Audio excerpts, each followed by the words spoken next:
హనుమకొండ జిల్లాలో అమానవీయ ఘటన చోటు చేసుకుంది. వివాహితపై అత్యంత క్రూరంగా దాడి చేసిన ఘటన ఆలస్యంగా వెలుగులోకి వచ్చింది. వివాహితుల సంబంధం పెట్టుకుందన్న ఆరోపణలతో ఆమెను బంధించి వివస్త్రన చేసి హింసించారు.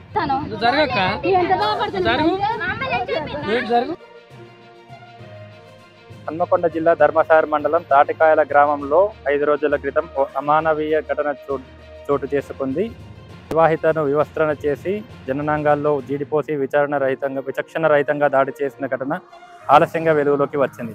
ఈ దాడికి వివాహితర సంబంధం కారణం కాగా, ఈ ఘటనకు సంబంధించి తాటికాయల గ్రామానికి చెందిన ఓ యువతి 10 ఏళ్ల క్రితం ములుగు మండలంలోని బోలోనిపల్లి గ్రామానికి చెందిన రవికి ఇచ్చి వివాహం చేయగా వీరికి 3 పిల్లలు ఉన్నట్లు తెలుస్తుంది. అయితే ఇతనికి సమీప బంధువు అయినటువంటి ఓ వివాహితర సంబంధం ఏర్పరచుకొని ఆ మహిళతో కలిసి సుమారు 10 రోజుల క్రితం గ్రామాన్ని వదిలి వెళ్ళిపోయినట్టు తెలుస్తుంది. దీంతో రవి యొక్క భార్య తనకు జరిగిన అన్యాయాన్ని స్వగ్రామమైనటువంటి తాటికాయల గ్రామానికి వచ్చి తల్లిదండ్రులకు చెప్పడంతో వారు కోపగ్రతులై లేచిపోయిన ఆ ఇద్దరిని వెతికి 5 రోజుల క్రితం తాటికాయల గ్రామానికి తీసుకొచ్చి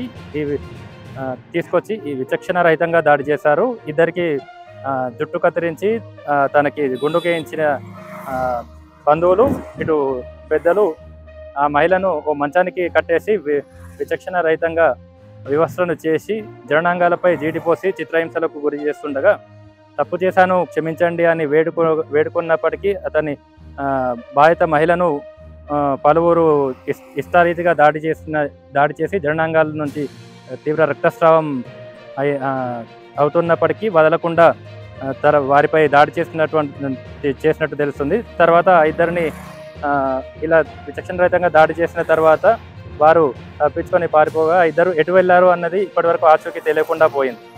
అయితే ఈ సంఘటన జరిగి 5 రోజులు గడిచినప్పటికీ ఈ పోలీసులకు ఎటువంటి సమాచారం లేదని తెలుస్తుంది. అసలు ఈ ఇద్దరు ప్రాణాలతో ఉన్నారా లేరో తెలియాల్సిన పరిస్థితి ఉంది. ధర్మసాగర్ మండలం తాటికాయల గ్రామానికి చెందిన ఓ మహిళకు ములుగు మండలం బోలోనిపల్లి గ్రామానికి చెందిన రవితో 10 ఏళ్ల క్రితం వివాహమైంది.